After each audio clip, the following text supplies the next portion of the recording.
నమస్తే. ప్రస్తుతం మనతో పాటు ప్రముఖ విశ్లేషకులు ఇమ్మంది రామారావు ఉన్నారు. ఆయనతో మాట్లాడదాం. నమస్తే సార్.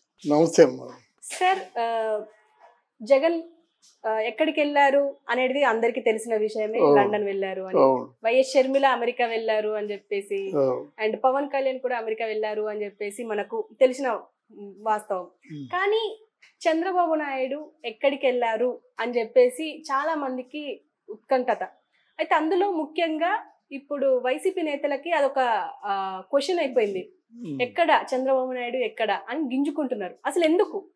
అక్కడ మన జగన్మోహన్ రెడ్డి లండన్ వెళ్ళినప్పుడు ఇందుకు వెళ్తున్నాను, ఈ కారణం చేత వెళ్తున్నాను, ఇంత ప్రధానమైన కారణం ఉంది కాబట్టి ప్రభుత్వం తాలూకు ఖజానాన్ని కొల్లగొట్టి దీన్ని ఎక్కడో దాచుకోవడానికి వెళ్తున్నాను లేదా పంచడానికి వెళ్తున్నాను, ఇందులో ఏ ముఖ్యంగా చెప్పడమైనా వీళ్ళు తెలుగుదేశం వాళ్ళు ఏ ప్రశ్న వేశారా? వేయలేదు కదా. నీ ఇష్టం, నీకేదో ఉంటుంది, నీ ప్లాన్ నువ్వు ఏదో ఉంటుంది. ముఖ్యమంత్రిగా 5 సంవత్సరాలు పనిచేశావు, నీకు లింక్ ఉన్నటువంటి మనుషులు ఇద్దరు నీ కూతురులే కాకుండా అక్కడ వ్యాపారం తాలూకు లావాదేవీలు ఇంతవరకు నిర్వహిస్తున్న వాళ్ళు కొంతమంది ఉండొచ్చు.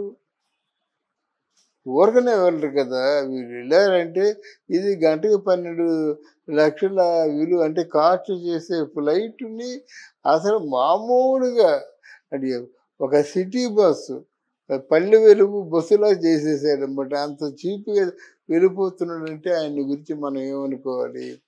ఇక్కడ ఏంటంటే చాలామంది వాళ్ళ తాలూకు వైసీపీ తాలూకు డూప్లికేట్ సర్వేల ద్వారా వాళ్ళే వస్తారని చెప్పిస్తున్నారు. చెప్పించినప్పుడు కూడా వాళ్ళకు ఒక నమ్మకం అప్పుడు ఉండేది.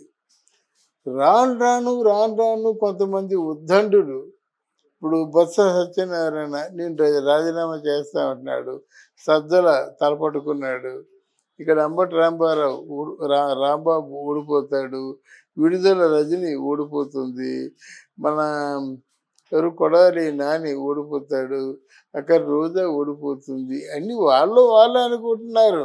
మేము మీసాలు తిప్పి తప్పకుండా గెలుస్తామని వాళ్ళే అనుకుంటున్నారు. మేము ఓడిపోతున్నాం కారణం ఇదని వాళ్ళే ఒప్పుకున్నారు. తర్వాత అయ్యో మనం ఓడిపోయి జనాలకు పంచమైన డబ్బులు వాళ్ళే తినేశారని గగ్గోలు పెడుతున్నారు. కొంతమంది ఏమో రోడ్డు మీదకి వచ్చి వాళ్ళకి పంచే డబ్బులు మా పంచలేదు ఎందుకని చెప్పేసి గగ్గోలు ఇవన్నీ సిగ్గుచేటు కదమ్మా. ప్రజాస్వామ్యంలో మాకు డబ్బులు పంచలేదు ఏమని చెప్పేసి తెల్లవాళ్ళు ప్రజలు కూర్చున్నారంటే మీరు వాళ్ళకి ఎంత మత్తు వెళ్ళారు. అసలు బయటకు వచ్చిన ప్రజల్ని మూసేయాలి, ఆ నాయకురాల్ని మూసేయాలి. అంటే వీళ్ళ తాలూకు చేష్టలు ఎలాగున్నా ప్రజాస్వామ్యము ప్రోటోకాల్స్ చూసి చూడనట్టు పోతున్నాయి. కానీ ఒకవేళ నిజంగా చూసి వెంటనే యాక్షన్ తీసుకుంటే మన వైసీపీ వాళ్ళలో సగం మంది వెళ్ళిపోతారన్నమాట. ఇప్పుడు వీళ్ళకి ఏంటంటే వాళ్ళ ఉద్దేశం అక్కడి నుంచి ఏమైనా మెకానిజం ఉందా, ఈ ఓట్స్ అంటే ట్యాంపరింగ్కి ఏదైనా అవకాశం ఉంది, ట్యాంపరింగ్కి అనేటువంటి ఆలోచనతో వీరున్నారు. తర్వాత ఇంకొక ఆలోచన కూడా ఉంది. ఎలక్షన్ జరిగినప్పుడు ఏమిటి ప్లాన్ చేస్తున్నారు వాళ్ళు, ఎలా ప్లాన్ చేస్తున్నారు, మా మీద ఎట్లాంటి కంప్లైంట్లు ఈసీకిని మన కన్సర్న్ పోలీస్ ఆఫీసర్కి ఇస్తున్నారు. వాళ్ళకేం నిద్ర పట్టడం లేదు మాట. అయితే మనం ఊహించినట్టయితే వీళ్ళు అనుకున్నంత దిగజారిపోయి పనిచేసే మనిషి చంద్రబాబు నాయుడు కాదు. అంటే చంద్రబాబు నాయుడికి పూర్తిగా తెలుసు రాబోయే ఇప్పుడు ఈ ఎలక్షన్లో తప్పకుండా వాళ్ళే కూటమి వస్తుందని తెలుసు. ఆయన మీద ఉన్నటువంటి బాధ్యతలు ఏమిటి నేను ఆలోచిస్తుంది. అక్కడి నుంచి ముందు సత్యనాదెల్లా, గూగుల్, ఈ కొన్ని కంపెనీస్ ఉన్నాయి కదా, అంతకుముందు బాగా ఈయనకి టచ్లో ఉన్న కంపెనీస్, వాటితో 9వ తారీఖుని మనకి రిజల్ట్స్ వస్తున్నాయి. 4వ తారీఖునో 9వ తారీఖునో. ఇప్పుడు కూటమి 4 అంటుంది, వాళ్ళు 9 అంటున్నారు. ఇది పక్కన పెడదాం. ఈ ఓపెన్ అయిన తర్వాత ఉన్నాయి కనుక మీరు ఇమ్మీడియట్గా ఇండియా వచ్చి మీరు మా తాలూకు అక్కడ అమరావతిలో మా తాలూకు ఆ ల్యాండ్ వెసులుబాటు మీకు ఎంతవరకు హెల్ప్ఫుల్గా ఉంటుందో చూసుకొని ఏదో ఒక 500 ఎకరాలు, ఒక 100 ఎకరాలు అలాగా మనకి అమరావతికి కావాల్సినంత ల్యాండ్ ఉంది కదా, అంత ల్యాండ్లో ఎవరు కూడా రాజధాని నిర్మించరు. ఎంత ల్యాండ్ ఆయనకు 13,000 ఎకరాలంటే ఎక్కడ పెద్ద ల్యాండ్ అన్నమాట అది. 13,000 ఎకరాల్లో విస్తృతం చేసినట్టయితే మిగతా 20,000 ఎకరాలు ఉంటాయి. 500 ఎకరాలు ఇచ్చినట్టయితే వాళ్ళు బిజినెస్ చేస్తారు. వాళ్ళకి కావాల్సిన రాయితీలకి ఓకే అన్నాడంటే చంద్రబాబు, అంటే ఆ ల్యాండ్ కాస్ట్ కానీ, ల్యాండ్ లీజుకి కానీ, ఇక్కడ ప్రభుత్వం ఇచ్చేటువంటి వనరులు కానీ ఇవన్నీ ఇద్దరి మధ్య ఓకే అయినట్టయితే పరిశ్రమ వస్తుంది. పరిశ్రమ వస్తే జాబులు వస్తాయి. జాబుల పర్సంటేజీ లోకల్గా ఎంతమందికి ఇస్తారనేది కూడా తెలుసుకోవాలి. ఆయన చెప్పిన మాట, ఆయన ఇచ్చిన పర్సంటేజీ ఇప్పుడు వీళ్ళందరూ పారిశ్రామికవేత్తలందరికీ నచ్చినట్టయితే అప్పుడు మనకి ఇన్కమ్ ఎలాగా 40-60 ఏదో పర్సంటేజ్ ఉంటుందన్నమాట. సో ఇవన్నీ వాళ్ళు ఫార్మల్గా చర్చించుకోవడానికి వెళ్తాడు, కానీ అక్కడ వేరే కుట్రలు కుతంత్రాలకి ఏమి లేదు. ఈయన డబ్బంతా అప్పుడు వీళ్ళంతా రాజకీయ నాయకులు కనుక డబ్బంతా ఎలా ఉంచాలో, ఎలా దాన్ని ఉపయోగించాలో వాళ్ళకి తెలుసు. ఇక కొత్తగా సంపాదించింది ఏముంది? ఆయనకు కొంచెం పరిపాలన మీద బాగా ఇంట్రెస్ట్ ఉంది. ఆయన ఉదయం లేచిన తర్వాత ప్రజలను చూడకపోతే ఉండలేడు. ఆయనకి అన్ని అవమానాలు జరిగాయి. ఆయనకు కూడా చూసారా, ఎక్కడైనా 74 సంవత్సరాల వయసు వాళ్ళ కనిపిస్తున్నాడా? పవన్ కళ్యాణ్తో సరిసమానంగా పరిగెడుతున్నాడు, ఎండలో ఉంటున్నాడు, సాయంత్రం అయ్యేసరికి నీరు గారిపోతారు. అదేది లేకుండా ఆయనలో ఒక కసి ఉండబట్టి ఇలా పనిచేస్తుండే, కానీ వేరే ఆంధ్రదేశానికి ఏదో ఆపద కలిగించే పని మాత్రం చేయడు. ఎవరు? మన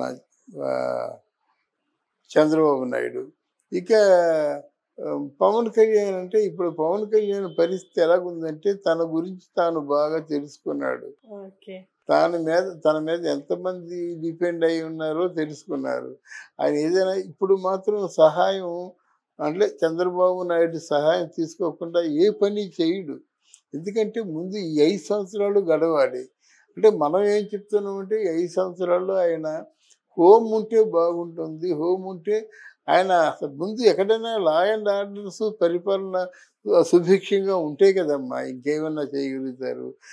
తెల్లారు లేచిన తర్వాత ఎన్ని మానభంగాలు, ఎన్ని మారణహోమాలు, ఎన్ని హత్యలు, ఎంతమంది హంతకులు తప్పించుకుని ఇప్పుడు ఎంపీలు ఎమ్మెల్యేలుగా వస్తున్నారు అంటే అందరికీ తెలుసు. ముందు హోమ్ మీద కన్సర్న్డ్, అంటే ఒక రెస్పాన్సిబిలిటీ, ఒక హోమ్ అంటే ఒక కసి ఉన్నటువంటి వ్యక్తులు ఉన్నారు కనుక ఆ వ్యక్తుల్లో ప్రధానంగా చెప్పుకోవాల్సిన వ్యక్తి పవన్ కళ్యాణ్ కనుక పవన్ హోమ్లో పెట్టుకోవాలి. లోకేష్ను మాత్రం ఇంకా ఒక ముఖ్యమైనటువంటి కీలకమైన పదవిలో ఆయన్ని ఉంచాలి. ఇది జరుగుతుందని నా ఉద్దేశం. అందుకోసమే వీళ్ళందరూ ఎవరి మట్టుకు వాళ్ళు ప్రయాణం చేస్తున్నారు. ఎందుకంటే వీళ్ళకి ఏంటంటే సీనియర్లు మాకు ఇది ఎంత గౌరవం కావాలంటారు. వాళ్ళు ఏంటంటే అక్కడ నీకు ఎలా ఉంటుందంటే ఆవిడ పేరు ఇప్పుడు కంగనా రనౌత్, అదే అంటే ఆర్టిస్ట్గా వాళ్ళకి నయనతారకి ఈరోజు ఎంత ఇస్తున్నారు? 50 కోట్లు ఇస్తున్నారు. అలాగే వీళ్ళకి ఇచ్చినటువంటి అమౌంట్ వీళ్ళకి ఇవ్వరు కదా, అంతవో కదా ఒకటి. రెండవది ఏంటంటే సీనియర్స్గా ఇమ్మలేరు. ఇప్పుడు ఆ పాత పద్ధతులు, ఆ పాత సంస్కారం ఇదంతా అక్కడ లేదు. ఏంటి రోజా గారు అదే సీనియర్ అంటే వాళ్ళు ఇమ్మలేరు వీళ్ళు. అందువల్ల ఒకటి వాళ్ళకి వీళ్ళకి సహస్రాంశాలు తేడా ఉంటుంది. వీళ్ళకేం కోట్లలో ఉంటే వీళ్ళకేమో లక్షలు, వేలలో, లక్షల్లో ఉంటుంది. అది కొంచెం సిగ్గుపడే అంశం అన్నమాట. రాజకీయాలు రుచిమగిన తర్వాత ఎవరు సినిమాల్లో రారమ్మా. సినిమాకి మామూలుగా ఏదో కోట్లు వస్తాయి, కానీ అలా కాదు కదా. 1000 గజాలు కబ్జా చేసా ఉంటే ఎంత వస్తుంది? అలాగన్నమాట. రోడ్డు కబ్జా చేస్తున్నారు. ఆ రాక్స్ అంటే అవి. Okay sir, thank you.